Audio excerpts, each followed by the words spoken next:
اعوذ باللہ من الشیطان الرجیم بسم اللہ الرحمن الرحیم لن تنالوا البر حتى تنفقوا مما تحبون وما تنفقوا من شيء فإن اللہ به علیم۔ معزز سامعین کرام، آج چوتھا رمضان المبارک ہے اور شام کو چوتھا پارہ پڑھنا ہے۔ بعض احباب کی جانب سے حکم ہوا کہ آج چوتھے پارے میں سے کسی آیت کو چن کر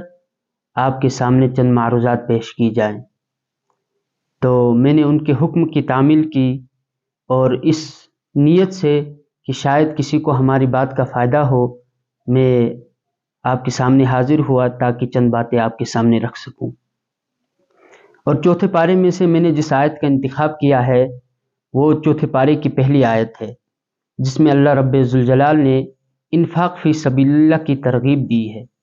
اور چونکہ رمضان المبارک کا مہینہ ہے اور اس مہینے میں بھی انفاق فی سبیل اللہ کی ترغیب دی گئی ہے، چنانچہ بخاری شریف کی پہلے باب میں جو امام بخاری روایت لائے ہیں اس میں حضرت ابن عباس رضی اللہ تعالیٰ عنہ فرماتے ہیں کہ کان رسول اللہ صلی اللہ علیہ وسلم اجود الناس، کہ حضور علیہ الصلاۃ والسلام لوگوں میں سب سے زیادہ سخی تھے، اور آپ علیہ الصلاۃ والسلام کی سخاوت اس وقت بڑھ جاتی تھی جب آپ علیہ الصلاۃ والسلام کے ساتھ حضرت جبرائیل علیہ الصلاۃ والسلام رمضان المبارک میں ملاقات فرماتے۔ اور آگے ابن عباس رضی اللہ تعالیٰ عنہ فرماتے ہیں کہ حضور علیہ الصلاۃ والسلام تیز ہوا سے بھی زیادہ سخی ہو جاتے تھے رمضان میں۔ فلا رسول اللہ صلی اللہ علیہ وسلم اجود بالخیر من الریح المرسلہ، کہ تیز ہوا سے بھی زیادہ آپ کی سخاوت بڑھ جاتی تھی رمضان کی وجہ سے۔ اور آپ کو پتہ ہونا چاہیے کہ امام بخاری نے باب بدء الوحی میں جو روایت لائے ہیں کہ حضور علیہ الصلاۃ والسلام پر جب پہلی وحی نازل ہوئی تو آپ علیہ الصلاۃ والسلام گھبرا کے گھر واپس آئے اور حضرت ام المومنین خدیجہ رضی اللہ تعالیٰ عنہ کے پاس داخل ہوئے، اور آپ علیہ الصلاۃ والسلام نے حضرت خدیجہ رضی اللہ تعالیٰ عنہ کو سارا قصہ سنایا، کیونکہ پہلی وحی تھے، اس سے پہلے آپ علیہ الصلاۃ والسلام نے اس کا مشاہدہ نہیں کیا تھا، تو آپ گھبرا گئے تھے۔ تو آپ نے حضرت خدیجہ رضی اللہ تعالیٰ عنہ سے فرمایا کہ مجھے اپنی جان کے ہلاک ہونے کا اندیشہ ہو رہا ہے۔ تو اس پر حضرت خدیجہ رضی اللہ تعالیٰ عنہ نے فرمایا کلا واللہ یخزیک اللہ ابدا انک لتصل الرحم وتحمل الکل وتکسب المعدوم وتقری الضیف وتعین علی نوائب الحق۔ یہ 5 صفات آپ نے حضور علیہ الصلاۃ والسلام کی شان میں بیان کی کہ یہ چونکہ رفاع عام ہے، ان 5 صفات کا میں ذکر کرنے والا ہوں کہ حضرت خدیجہ رضی اللہ تعالی عنہا نے فرمایا کہ آپ تو صلہ رحمی کرتے ہیں، رشتہ داروں کے ساتھ صلہ رحمی کرتے ہیں، اور اسی طرح آپ بوجھ برداری کا کام کرتے ہیں، یعنی کسی ضعیف کا بوجھ ہو تو اسے آپ اٹھاتے ہیں، جیسے کہ کسی پر قرض ہو تو آپ اس کا قرض ادا کرتے ہیں اگر وہ نادار ہو، اور اسی طرح اگر کسی قدرتی آفات میں کسی پر کوئی آفت آئے تو آپ اس کی بھی مدد کرتے ہیں، یعنی اگر اس کی کوئی خبر گیری نہ کرے تو وہ ہلاک ہو جائے، اور اسی طرح آپ مہمان نوازی کرتے ہیں، یہ بھی آپ کی صفات میں سے۔ اور جو ان 5 صفات سے متصف ہو وہ تو رسوا بھی نہیں ہوتا چہ جائے کہ وہ ہلاک ہو جائے۔ تو حضرت خدیجہ رضی اللہ تعالی عنہا نے اس کی نفی کی کہ آپ کو اللہ تعالیٰ رسوا بھی نہیں کریں گے چہ جائے کہ آپ کو ہلاک کیا جائے۔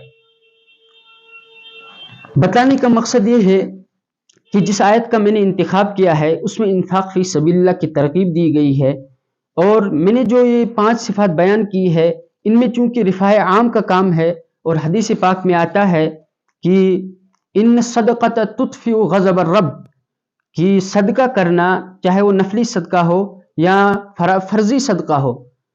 جو صدقہ کرے گا اللہ تبارک و تعالیٰ اس کو بری موت سے بچاتے ہیں، اور اللہ تبارک و تعالیٰ کا غصہ بھی اس سے ٹھنڈا ہو جاتا ہے نفلی صدقے سے۔ میں نے جس آیت کا انتخاب کیا ہے لن تنالوا البر حتى تنفقوا مما تحبون وما تنفقوا من شيء فإن الله به علیم۔ اس آیت میں اللہ رب ذوالجلال فرماتے ہیں کہ تم ہرگز نیکی کے مقام کو نہیں پہنچ سکتے جب تک کہ تم اپنی پیاری چیز کو اللہ کی راہ میں خرچ نہ کرو۔ جب ہم اس آیت کی شان نزول کو دیکھتے ہیں اور اس آیت کے بعد ہم یہ دیکھتے ہیں کہ اس کے بعد صحابہ کرام کا عمل کیا رہا، تو ہمیں ملتا ہے کہ حضرت ابو طلحہ انصاری رضی اللہ تعالی عنہ انصار میں بہت مالدار صحابی تھے. ان کے پاس ایک باغ تھا جو مسجد نبی سے متصل تھا، اور اس میں ایک کنواں تھا جس کا نام بیر ہا تھا. آپ علیہ الصلوۃ والسلام اس بیر ہا سے کبھی کبھی پانی بھی پیا کرتے تھے کیونکہ اس کا پانی شاید میٹھا ہوتا تھا. حضرت ابو طلحہ انصاری کو یہ باغ سب سے زیادہ محبوب تھا. جب یہ آیت نازل ہوئی تو حضرت ابو طلحہ انصاری رضی اللہ تعالی عنہ حضور کی خدمت میں آئے اور عرض کیا، یا رسول اللہ صلی اللہ علیہ وسلم، یہ باغ چونکہ مجھے سب سے زیادہ محبوب ہے اور آیت کریمہ نازل ہوئی ہے کہ لن تنالوا البر حتى تنفقوا مما تحبون وما تنفقوا من شيء فإن الله به عليم، اس لیے میں چاہتا ہوں کہ اس کو اللہ کی راہ میں صدقہ کر دوں. آپ علیہ الصلوۃ والسلام نے فرمایا، آپ کا مال، آپ کا یہ باغ بہت زیادہ نفع اٹھانے والا ہے، لیکن میرا مشورہ یہ ہے کہ مناسب ہے کہ آپ اس کو اپنے رشتہ داروں میں صدقہ کریں. اس کے بعد حضرت ابو طلحہ انصاری رضی اللہ تعالی عنہ نے اس باغ کو اپنے چچا زاد بھائیوں میں صدقہ کیا. یہ صحابہ کا عمل رہا ہے. حضرت زید بن حارثہ رضی اللہ تعالی عنہ نے اس آیت کے بعد اپنے ایک گھوڑا حضور علیہ الصلوۃ والسلام کی خدمت میں پیش کیا کہ یا رسول اللہ صلی اللہ علیہ وسلم، یہ گھوڑا مجھے سب سے زیادہ محبوب ہے، میں چاہتا ہوں کہ اس کو اللہ کی راہ میں دے دوں. تو آپ علیہ الصلوۃ والسلام نے اس گھوڑے کے بارے میں مشورہ دیا کہ آپ اس کو اپنے بیٹے پر خرچ کریں. تو حضرت زید بن حارثہ کو بظاہر اس سے ناگواری ہوئی کہ میرا مال اور میرے ہی گھر میں واپس آیا. تو آپ علیہ الصلوۃ والسلام نے فرمایا کہ نفلی صدقہ جو ہے اس کا حق اپنے اہل و عیال پر بھی ہے. چنانچہ حضرت سعد بن ابی وقاص رضی اللہ تعالی عنہ فرماتے ہیں، حضور علیہ الصلوۃ والسلام نے فرمایا، بخاری شریف کی روایت ہے کتاب الایمان میں، کہ انک لن تنفق نفقۃ تبتغی بها وجه اللہ الا اجرت علیہا، کہ آپ کوئی نفلی صدقہ نہیں کرتے مگر اللہ تبارک و تعالی آپ کو اس پر اجر دیں گے. حتی ما تجعل فی امراتک، یہاں تک کہ جو آپ اپنی زوجہ محترمہ کے منہ میں کوئی لقمہ رکھیں گے وہ بھی آپ کے لیے صدقہ ہے. ایک حدیث پاک میں آتا ہے کہ اگر کوئی مومن بندہ کسی دوسرے بھائی سے ملے اور مسکرا کر ملے تو یہ اس کا مسکرانا اس کے بھائی کے لیے صدقہ ہے. چونکہ رمضان مبارک کا مہینہ ہے، بات بڑھتی جا رہی ہے، رمضان مبارک کا مہینہ ہے، انفاق فی سبیل اللہ کی ترغیب دی گئی ہے، تو اس میں چونکہ اس بات کا خیال رکھنا چاہے کہ کوئی اگر روزے دار ہو اسے افطار کرایا جائے، یہ انسان کے لیے صدقہ ہے. آپ نے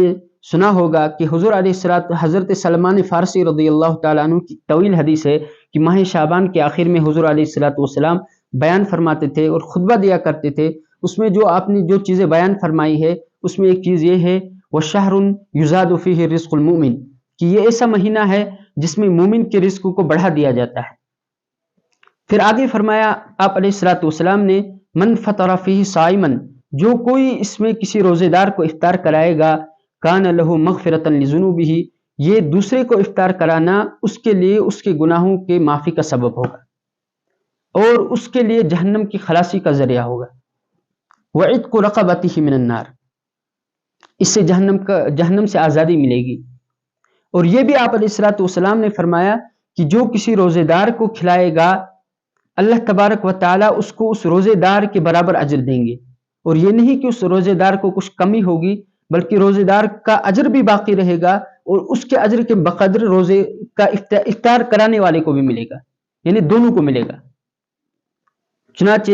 رمضان مبارک کا مہینہ ہے تو اس میں اس بات کا خیال رکھنا چاہے کہ انسان کو جس قدر بھی وسعت ہو اللہ کی راہ میں خرچ کیا جائے. اس میں آپ کیا اور میں کیا، ہر ایک کو اس بات کا خیال رکھنا چاہے. چھوٹی سی چھوٹی چیز کو بھی انسان کمتر نہ سمجھے، حقیر نہ سمجھے، بلکہ اللہ کی راہ میں خرچ کیا جائے. اللہ تبارک و تعالی اس سے انسان کے درجات کو بھی بلند کریں گے، گناہوں کو بھی مٹائیں گے. اور باقی رہا زکوٰۃ، وہ تو دینی ہی ہے بلکہ نفلی صدقات کا بھی اہتمام کرنا چاہے. اللہ تبارک و تعالی ہم کو سننے سے زیادہ عمل کی توفیق عطا فرمائے. وآخر دعوانا ان الحمد للہ رب العالمین.